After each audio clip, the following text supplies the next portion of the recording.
Parry Talks. Parry Talks. Welcome back. Another week, another episode. Yes, sir. You may have noticed I've been quite consistent, which is rare from Parry Talks. Weekly episodes. I do get a bit busier next week, so maybe it might slow down a little bit, but we still have heaps going on.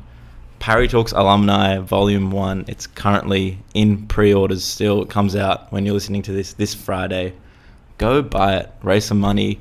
We are just over $400 raised for Aboriginal Legal Service in like a week and a half. So go spin it. Go text FBI. Tell them you want to hear that stuff, and they will play it. So thank you guys for supporting that so much. It means the world. We are changing the world at Parry Talks. Yes. One bit at a time. One release at a time, one interview at a time. So thank you very much for that. I'm so overwhelmed by the support and everything going on. Also, another side note, just the intro. Go read independent editorial. Go read Purple Sneakers. Go read Power Rats. Go read Stony Roads. Go read all of them, please, now more than ever. Even if you just got to, open an article on your phone, then go on your laptop, open the same article. Go on your work computer, open the same article, refresh it a couple times. Trust me, it makes a massive difference. Enough talking about me and my work. I've got a very special guest on, someone who I have been keeping a close eye on for the past 6 years.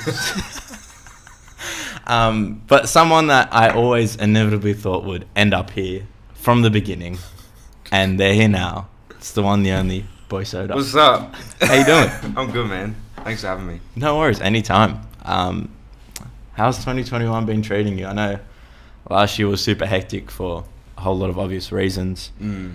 But how have you felt the energy this year been? Have you felt a restart, or is it a bit more of the same? Just how's the spirits? It feels good. It feels like a continuation of last year. Like, last year we just got like so much shit done and like so much. I feel like building on like the Boy Soda project. Like last year in like September or something, like really late in the year was when I first started sessioning in Sydney. First session was at Bodega with the Corky Boys, and then just from there it just like fanned out into all these sessions. Went super hard. So I feel like we did a lot of groundwork last year. So now we just got this massive vault, and now this year it's like, oh shit, I get to open it and I get to release shit, and that's the fun part. Yeah, so the hard work's done now. The groundwork is done, I guess, for now. Yeah. And then the exciting part. Yeah, there's still stuff to be done, but like this part is the fun part. Definitely. I love that. Just to sort of intro your project to people if they haven't heard you, your bio is just soft boy over 808s type beats. And I think that's a beautiful way to put it. Thank you. And like this whole soft boy thing is a whole dynamic and whole sort of thing to dive into, but there is a lot of like just the simple dichotomy in like what it means to have an 808 drum on your song versus soft boy thing is that versatility, or like your multifaceted nature as an artist, a big thing that you've been focusing in these recent sessions and writing and honing in on that sound. Yeah, like not intentionally, but I'm always just really, I just want to be really transparent and open about my feelings and stuff. Because I know I just get bored of everything else and like rapping about or like singing about things that like I don't do, and I just think it's like so oversaturated with like people just flexing things that are just regurgitation of what they've heard from like the American market. Yeah. And I don't know, I've always thought I was really in touch with my emotions and like very mature from a young age in that way. So I just wanted to, that's just a byproduct of making music and also being like hyper self-aware, which is like a blessing and a curse sometimes. But I just grew up loving R&B and hip-hop music. Like my cousin used to torrent me all the clean versions of albums because my parents wouldn't let me listen to explicit. So I'd always be like, he got me into Kid Cudi, and like I was super into Usher and Neo and like all the like 2000s classics. And then like listening to Trey songs in like year 5 on the back of the bus, just like nasty as fuck. Like what is he diving into? I don't get it. And then being like, oh. So it kind of came from there, yeah. I feel like everyone has that realization. I don't know if you've had this as well. You can talk on it. How like when you grow up, even like now, I still listen to songs from like back in the day. Yeah. Like when I listened to them as a kid and be like, oh my god. It's like watching a Disney movie and then like picking up on like the little in-jokes that you missed as a kid. And you're like, damn. Mufasa kind of nasty. my big one is rewatching The Simpsons, because I used to love it growing up, and then like watching it now, I'm like, why did my parents let me watch this thing? True. My parents didn't let me watch it. Ooh, there's always like a little, like, were you one of those families that you were allowed to watch The Simpsons? No, like I wasn't allowed because it was too rude or it was past my bedtime. And then it got to high school and something would happen to me like, this is like that Simpsons episode, and I have to be in the back of the class like, yeah. Oh, and Simpsons. never got it. Have you seen that like TikTok trend where it's like people talking about like cartoon characters that they'd smash, or like that are like, ooh, like that are hot? It's super sus. Haven't seen it. Get on it if you're listening. Go on TikTok, find them. They are absolutely hilarious. I think you'd like that. No, it's not about that. It's about like some Disney character. It's like, damn, that was low key. They could low key get it. Mrs. Incredible. Exactly. Elastigirl. The things. Anyway. Coke bottle. Do you feel like, just to get the conversation back on track, because I don't want to thirst trap and thirst my about bad. Simpsons. No, it's fine. It really is. We love a tangent on Parry Talks, and we're going to get there. All right. Do you think that a lot of your music listening now reflects that sort of like hyper honest but also super versatile sort of artist that does sort of bridge those boundaries? Like, do you reflect that in the people that you look up to, or do you think it's a very personal thing? Definitely a bit of both. Like, it definitely is just a direct correlation between, I guess, my personality and like how I've been brought up, and I'm very careful with who I let in my inner circle and who I let affect my energy, because I know that I'm just also like such an empathetic person, and I feel like I feel things like very deeply and very intensely, and not to discount like the way other people feel things, but I think just being like that is always going to come out in the music. But I also try and keep my spectrum of things that I listen to like as wide as possible. Like, I try to force myself to listen to things that I know I don't actively like, because I want to understand it better, and just also, you listen to the same songs in the same genre, it kind of restricts how far you can build on that. And I think, you learn the fundamentals of a genre, and then it's about, okay, how do I make them interesting, or how do I take them a step further? Yeah. And I'm still working on that as well, and just like listening to, like, I love listening to like John Mayer and like Mac Ayres, and then also going down to like Scarlord and stuff. Yeah. And just being like, just ripping getting your head into off, it. Yeah. I think, do you feel that if you did just listen to one genre, not so much from a growth perspective as a person, but like even just as an artist, do you feel like it'd limit your work straight away, just getting trapped into like what you expect or what someone would expect of you?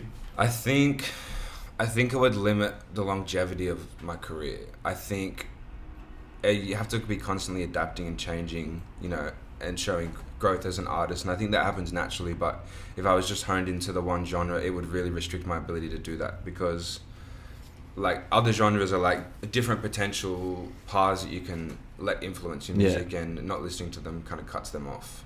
Definitely. And I think especially with the world you're operating in, that is like, obviously like in Australia right now, there is like a brooding little group of artists that make music that you can't really define, which is like super cliche, but like a lot of people try to put it into R&B because they don't know what it is, when really it's not that.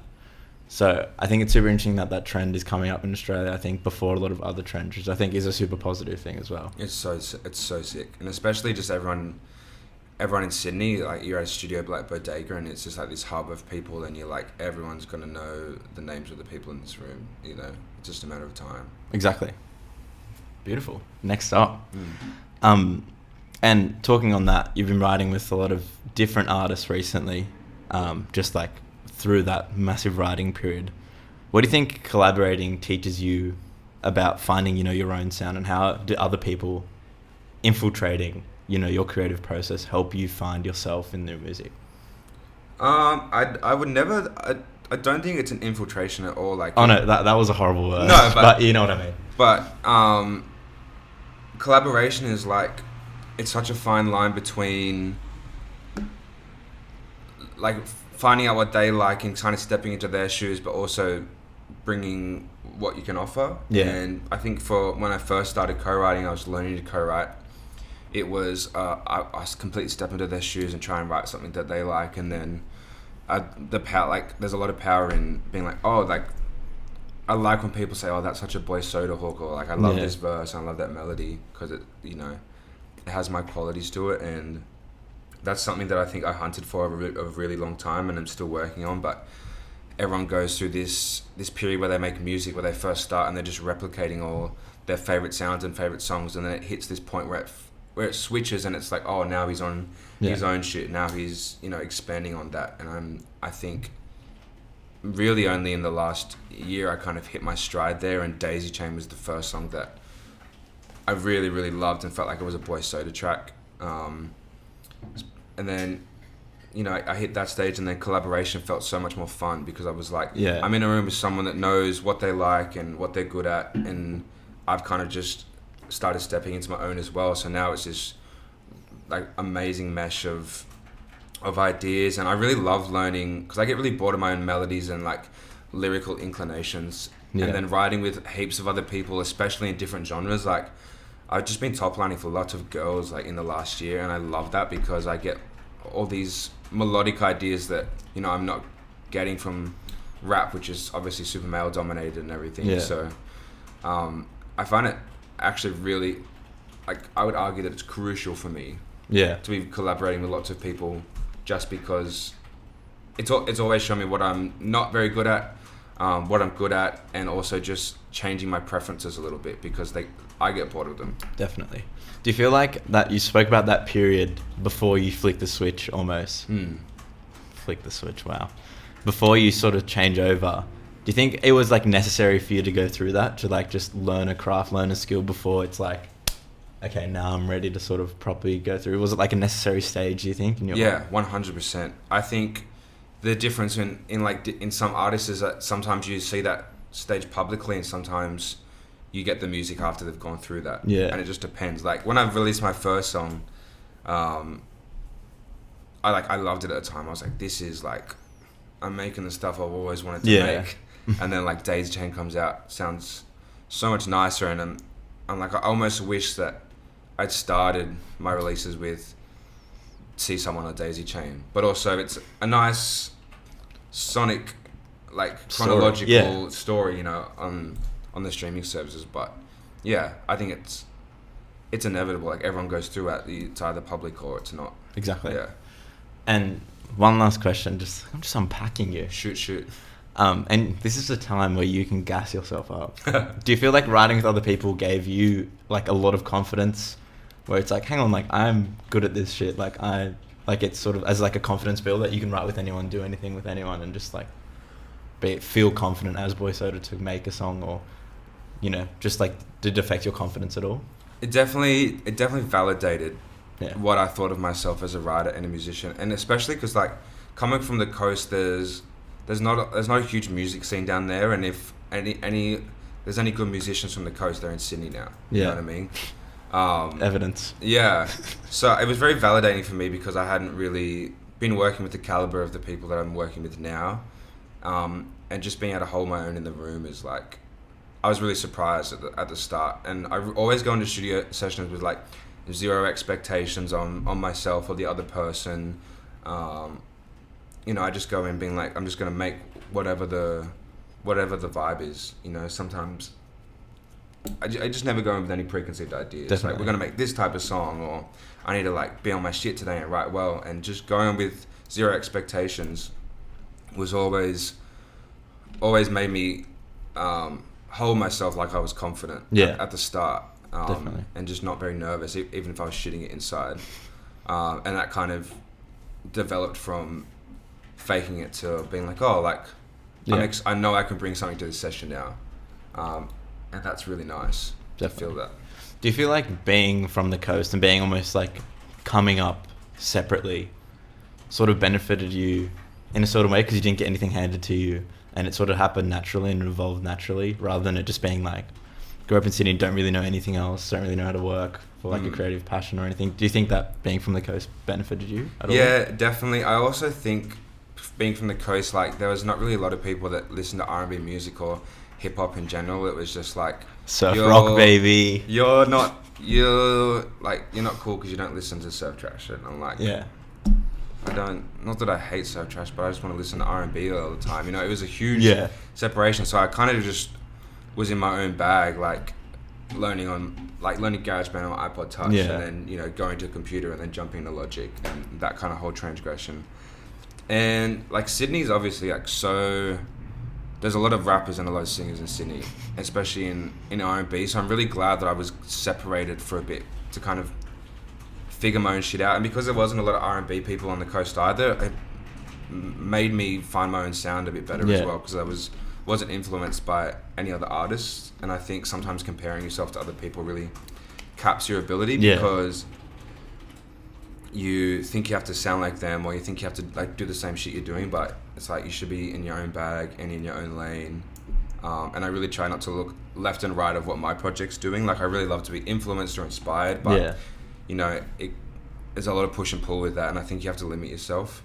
So I just try to not see anything else, because it really doesn't matter. It's like, what do I want to make? How do I feel? Is my music good? And then it comes out, and then I'm like, how's it matching up to everyone else? But yeah, I try not to look left and right very often. Beautiful. And shout out to the Central Coast as well. Yeah, facts. It's a beautiful little place. I'm definitely going back there when I retire. Do you think? Yeah, I think so. I hear like a lot of people want to retire in like North Coast, New South Wales and all that stuff. Yeah. But I feel like it's too far. It'll just be nice to come home. Yeah, definitely. Yeah. I want to retire in Belmore with my grandparents. Imagine like retiring in the same place that your grandparents lived. That's dope. That's hard. I'd be retiring in Battle Bay. I wouldn't be mad about it. Yeah, I could think of way worse places. Yeah. Shout out to, what's the postcode there? Oh, I don't know. Thanks. Shout out Nana. You know what? You segued it for me with Daisy Chain. Play on Triple J. So random. Yeah, I was just gonna ask, like, was it the first? Where were you? Was it surreal? Did you know what was happening? Did you throw a big party to, you know? No, like Jade. Shout out Jade Zoe. Thank you so much for spinning the song. She just tagged me on Instagram, was like, playing these people today. I was like, oh, dope. Didn't really register that it was like Triple J that she'd be playing it on. And then I just went out. I had like the best weekend ever. Like we just went out on Friday night and then woke up and then just spent like Saturday in Newtown, and it was like golden, and it was, you know, it was amazing. And then Naz hit me up and was just like, yo, you got played on Triple J. And I was just, I wasn't like ecstatic about it. I was just like, dope. I was like, another thing ticked off the list. Yeah. You know, baby steps, like what's next? Which I think is like a bad thing for me sometimes, because I don't stop and smell the roses, because I'm always just like, I'm like, that's good, but I want better. And I'm like, at what point, like, will I ever be satisfied? It's like, what if I get a Grammy and I'm like, but it's not 16 Grammys, you know what I mean? So I definitely have to get better at that. Because obviously, like, 2 years ago, I would have been like, man, imagine if I got paid on Triple J. Like, that would have blown my mind. And now I'm just like, oh, like, sick. Yeah. On to the next, like, what's the next song? La, la, la, la, la. But, yeah, it's dope. It's nice to be recognized always. Definitely. Yeah, that's super interesting. Like, what do you think a big, and like, this is like saving the big deep questions for the end, but we're here now. Yeah, go for it. What do you think is like your big motivating factor? Like, obviously it's not this, like, and for most artists it isn't the big, you know, the rewards, the recognition, any of that stuff. But what's your motivating factor to be making music, or what gives you the most reward out of the whole process of it? It's the fact that I think everyone's, like, some people search their whole life to find the thing that sets their soul on fire and the thing that they love the most. And I found I was really lucky to find out very early that the music's what I like to do. And it's like, if I don't make it as a musician, because obviously everyone wants to be successful, obviously. Yeah. It's like, if I'm not doing music and I'm living comfortably off making music, then I don't want to be here. I genuinely, I don't. Like, I love it that much.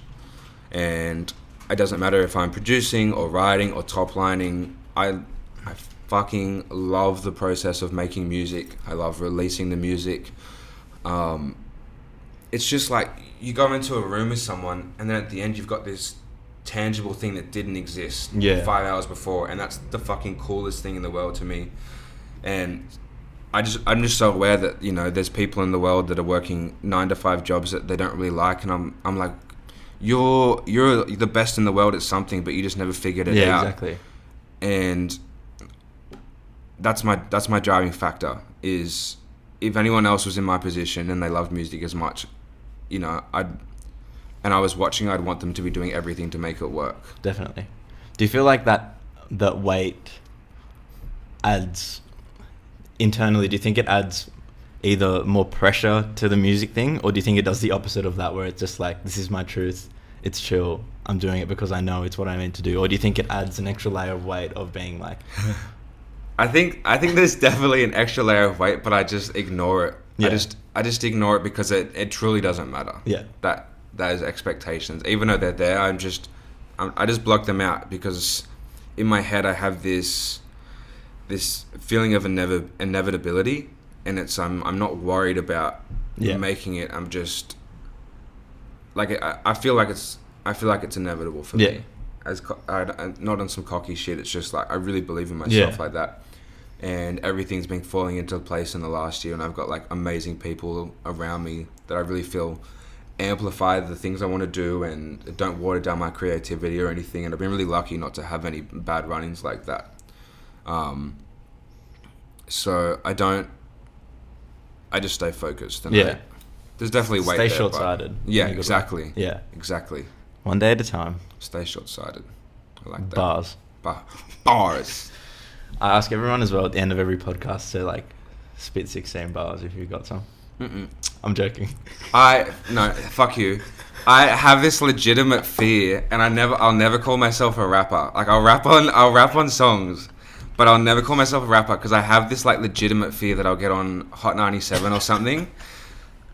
Sway in the morning. And be like, hyenas only. And I'll be like, woo woo. And then the Beatles start, and I'll just like, I can't freestyle very well. Like, I can freestyle melodies and then write to them after, but like, I'll never advertise myself as a freestyler, because it's actually one of my biggest fears. Wow. After like burning alive or something. I'm doing a podcast with Bray. It's a good day. You're making me nervous. It's a good day. See, boss. Good day on my mind. Let's dive into that. Like, how do you feel about categorization as an artist? Because like while you have made R&B songs, I feel like you're not an R&B project by like traditional default, in my opinion. You might think differently of that. You know what? No, Parry, you're right. I'm inclined to agree.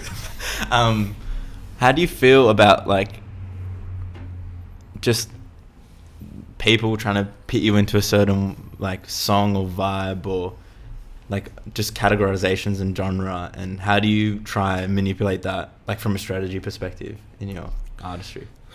I care and I don't.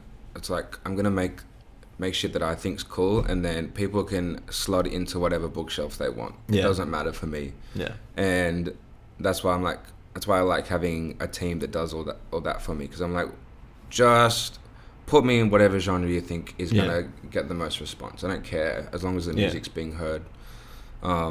Except being a rapper. Except being a rapper, but I'd love to be a rapper, but I don't want to ever get put in a position where there's the whole hip hop culture watching me, and I'm like, I just can't. You're making me nervous thinking about it. Really? Yeah. Bars. Whoa, that was from the soul. Don't make me freestyle. Let's just strip it back a bit. We've got so reflective. We've been speaking for half an hour about life. Layers. The first time you sort of came like on my like radar properly, where I was like paying attention to your artist project, was with Converse X, and that was super cool. What even like was being a part of that? How did you get approached for that? Just like, what were those initial phases like in that process?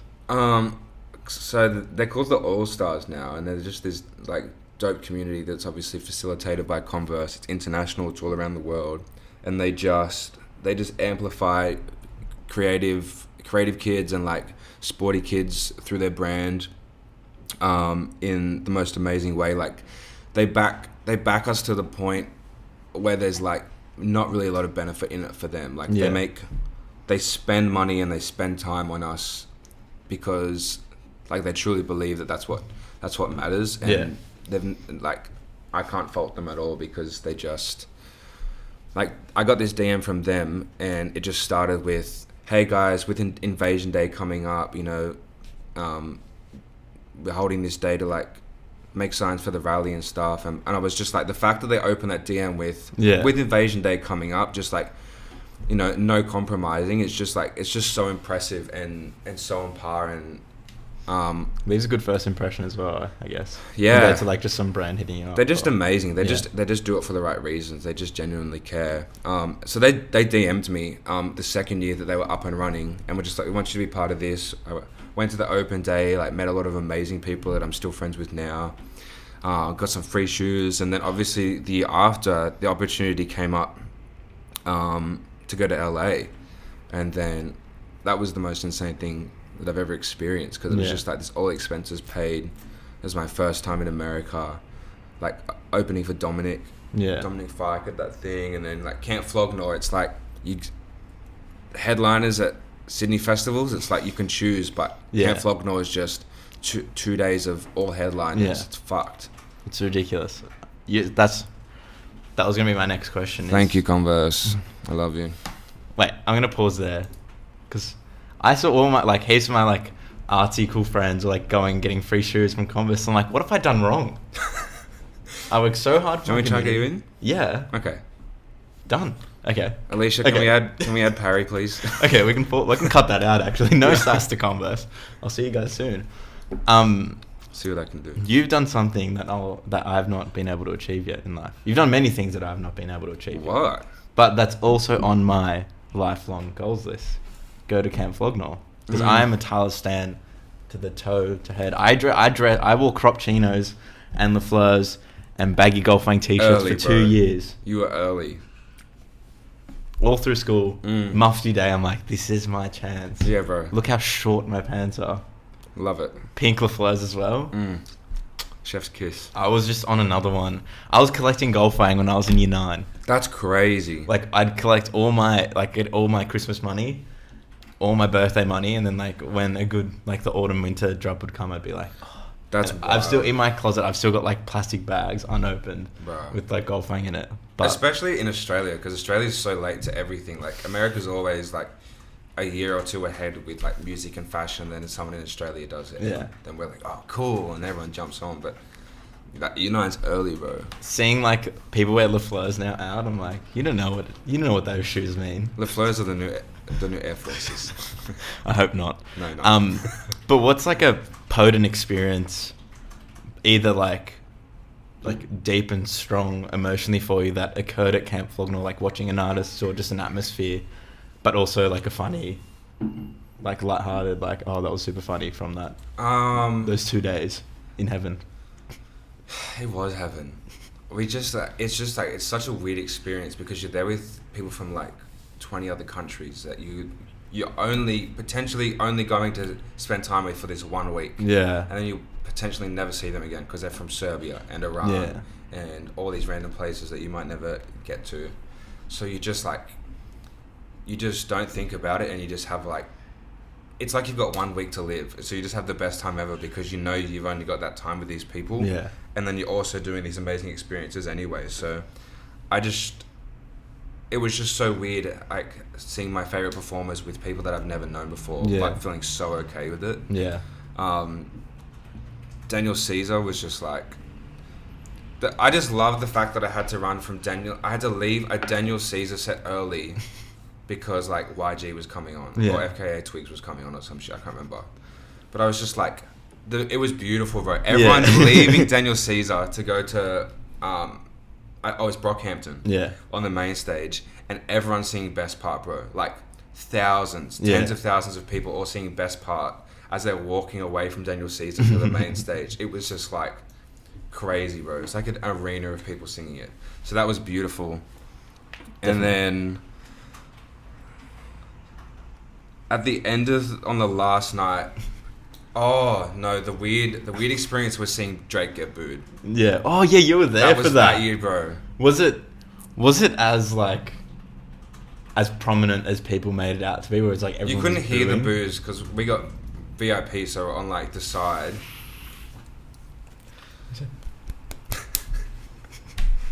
I beat for it. Yeah. Like flexing something. I got Yeah. free. It was crazy, bro, because he was like singing all these like album songs that he doesn't usually sing live and shit. 'Cause, Cuts. like Tyler wanted him to sing like Feel Aways and Yeah. stuff, and then he just cut the set off early, and I was like, is Frank coming out now? You're one of them. And then all the lights turned up, and it was just like early in the night, and I was like, fuck. It's done. I was like, I just want Drake get booed. What's going on? I It was like, iconic. America really is in trouble. No, he deserved it. No, bro. No, bro. Everyone has had this expectation that Frank was going to be there, and that was never promised. And then, I hated that shit. It says so much about people. Like, imagine being that. Like, so many people are just so entitled. They think they can. Oh, So toxic. It does bro. give me the shits. Yeah. But if I ever get booed, I'm like, Drake got booed. Exactly. I'm G. When would you ever get booed though? I don't know. At the Leonard shows. Leah. Cut the interview. Imagine like. I'm doing a little Uzi Vert Nardwar walkout. I'm not sure who is playing first, but imagine either way, like You'll find out. Lee's playing like Somebody You, and everyone's like, boy soda, boy soda, boy soda. No, never. I'm gonna be doing that. I would never want to infiltrate her space that she has. Definitely not. Shout out to her. So beautiful and so lovely, and just the energy she has when she walks into the room. It's just like this sigh of relief. Yeah. Just like this calm just goes. Ooh. You're like, oh, we can chill. Leah's here. Yeah. Not to talk about other people on your podcast or anything. Yeah. But cut that out. when she came here, I was like, I don't know, it was a really stressful week for some reason. I don't remember why. I was like, oh shit, got to do a podcast now. I completely forgot. Like writing the interview like that morning. Got here super stressful. Was a bit late. Had to set everything up really quickly. And she came in just like, hey Parry. Yeah. I'm like, oh, it's good. It's chill. It's calm. We got this. And yeah, it was beautiful. She's the best. I've seen her live like once, and I'm just like, amazing. And I haven't seen her live yet. So I heard one upstairs. Yeah. In awe. You can come on 26th. I've got tickets. 26th of March. Tickets are in my bio, and tickets are in Parry's bio, right? Yeah. In the link tree. Yeah, change. Nope. Just the my raw, no link tree. The raw link. Raw links in bios are overrated. True. It's nice having like whatever your bio is, and then the link tree. But it's one like, extra. It's unprofessional. one extra click. You know what I mean? Like, But if you really want to pay money to buy a ticket, like, True. Anyway, so Converse. Converse. What do you think? Back to you. Let's talk about you. Yeah.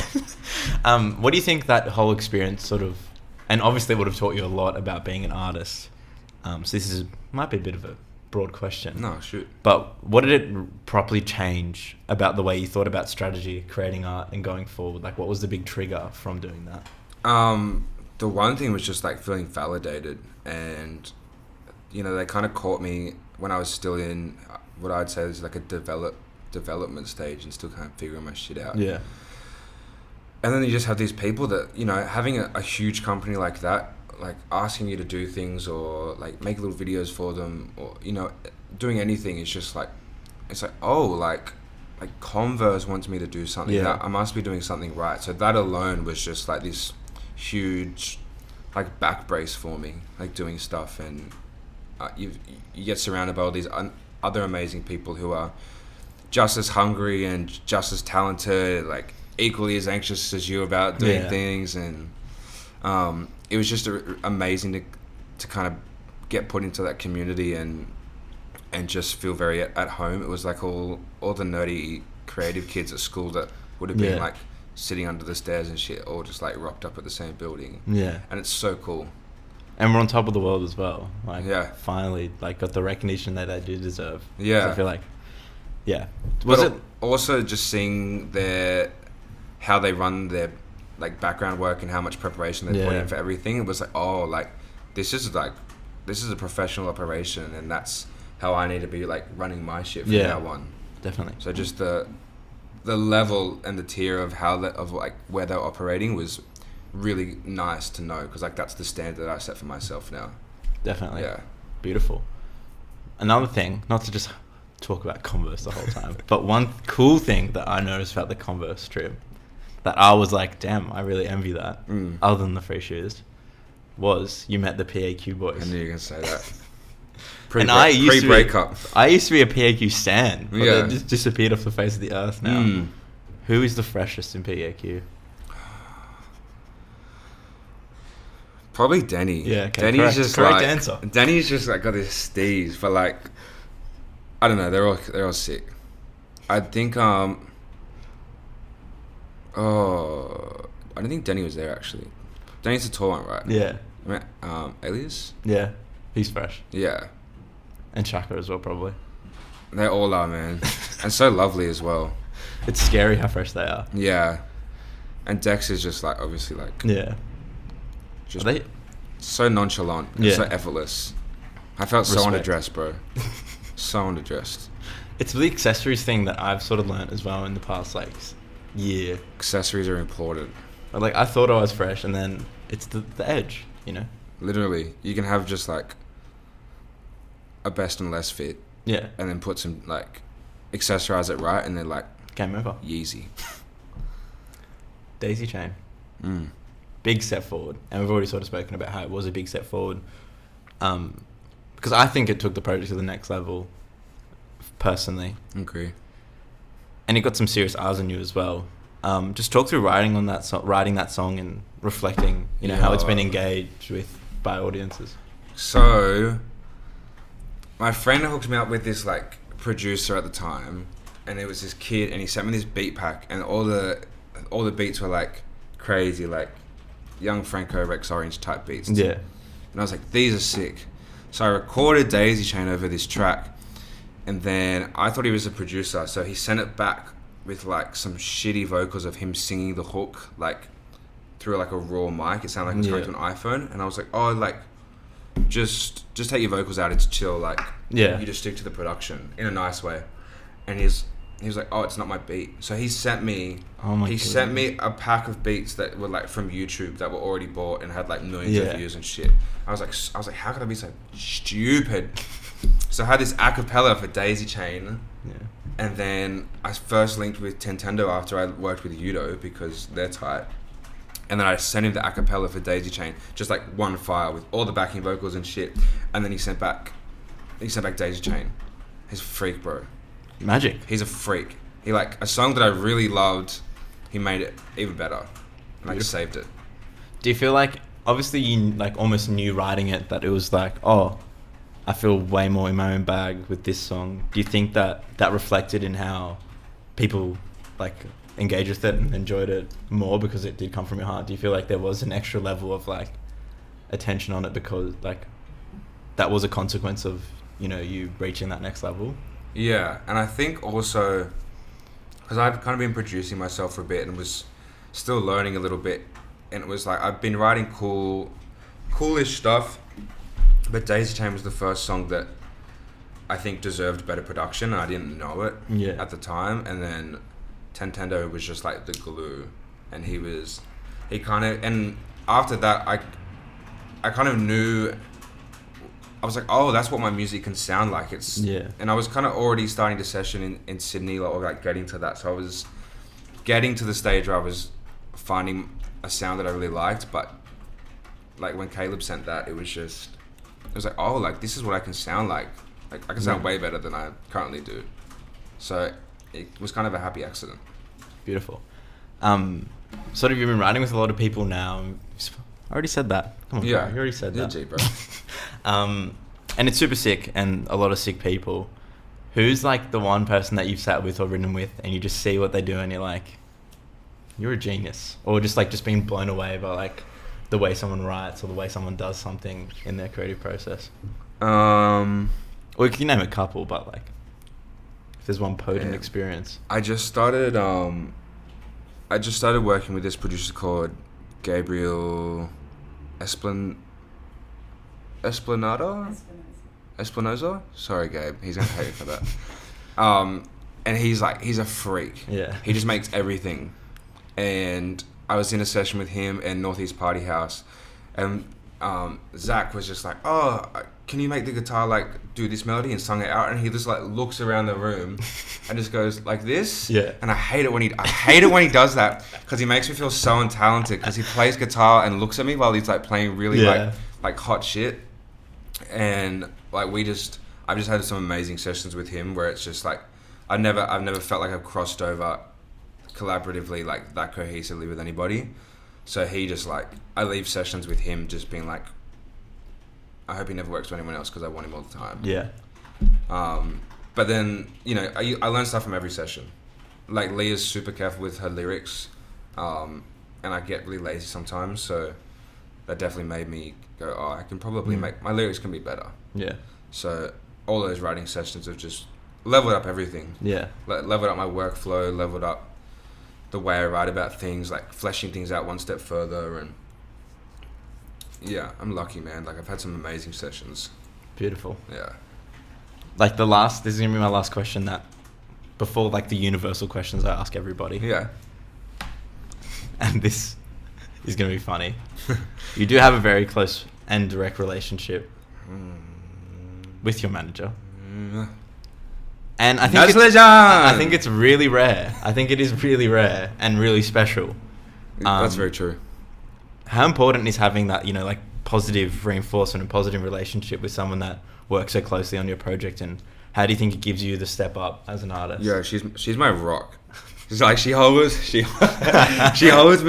down, because it's just like I'm a person that needs deadlines and needs like my shit sorted out, because I just want to make music all the time. And if I didn't have Naz, I would just make music and it would never come out. Yeah.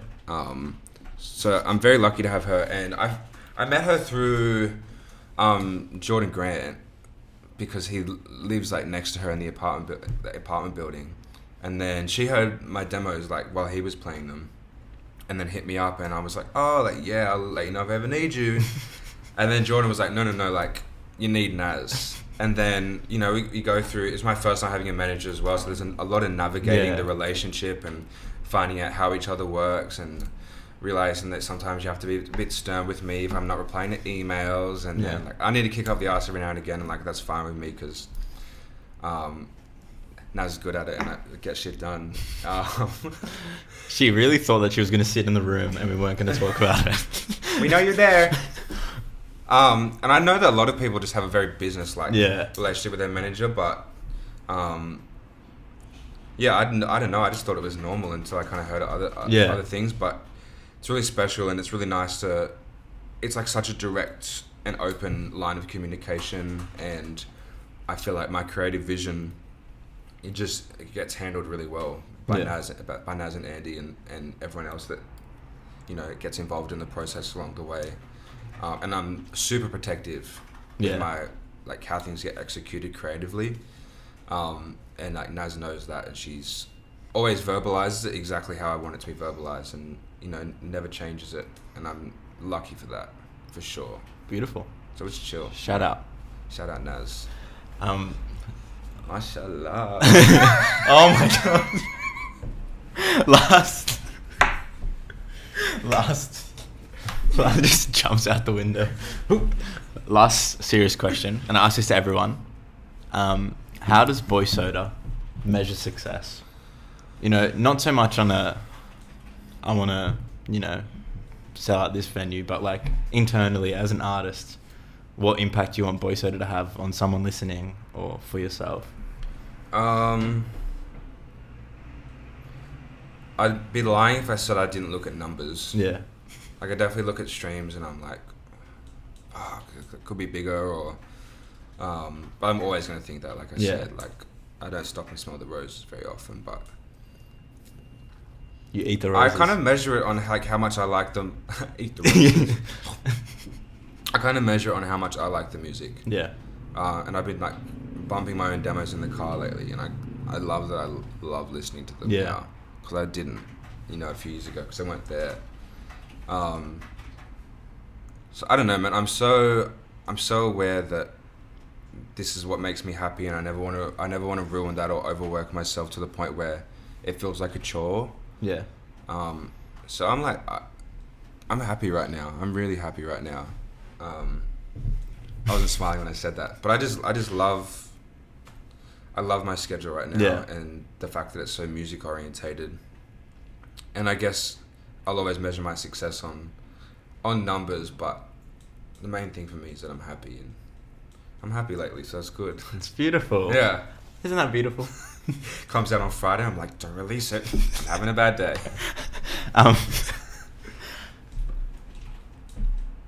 Alright, let's talk some absolute garbage. Okay. I think This segment's called Trash Talk. this segment's called Talk About Food, because I might be a touch hungry and I want to talk about food. What's your favourite takeaway? As in like KFC, Macca's, Domino's, all that rubbish. Is it Or do including you like Thai food and shit? No, that's the next question. Subway. Okay. Ooh, Subway, bro. you're nasty. Yeah, I pick my Subways based on the weather. You're nasty. Like, What's today? It's cold. Need a little bit of like homemade feel, so you'd be going for like a meatball sub. Okay. Toasted, obviously. Chipotle sauce, salt and pepper, all the salads, including pickles. All and of them? Yeah, bro. Pickles and jalapenos. You're a sicko. No. No, you're edge. Get off. Get Beautiful. out of here. Leave. Apparently Parry Talks doesn't like pickles. No, I always get I go either BMT, pizza sub, double meat, Mm-hmm. because I'm crazy I like respect that. that. It's Lettuce. so dangerous. Lettuce, capsicum, jalapenos, pickles, olives. That's fair. Is that okay? Yeah. Do you approve? Yeah, you pass. Okay, but like every salad, Yeah, bro. even the carrots, Yeah. you're a sicko. It's all about texture.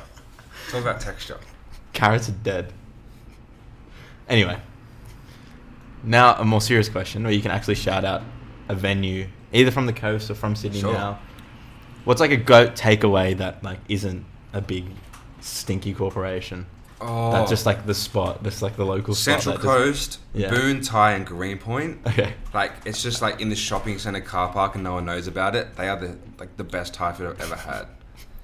Ever had. Shout out. And when you get there, they've got like, their placemats are a paper. So you like bring a pen and you can like draw on them and shit. And because they just throw them away at the Yeah. end. So you like, and then they give you like sugar coated peanuts Nice. while you're waiting.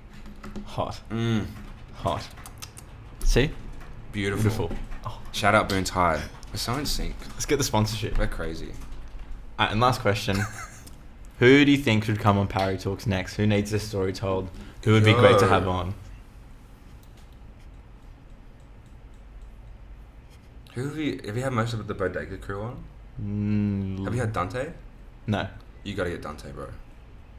Dante, I was talking to my housemate about this literally last night. His partner, Bianca Beers, posted this thing on his birthday and was like, "You're always everyone's favorite person in like every room." And like, Yeah. I never forgot that because he fucking is, bro.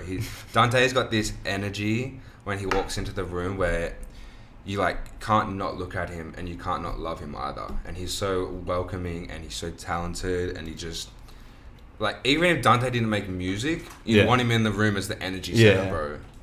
Like, you got to talk to him because like, he's phenomenal. Love you, Dante. Beautiful. Parry Talks. I've interviewed a fair few people recently. Slow Tie, JPEG Master. Huge flex. Congrats on that. Madam Empress, Congrats on that. Leah Knight. The Queens. Who else?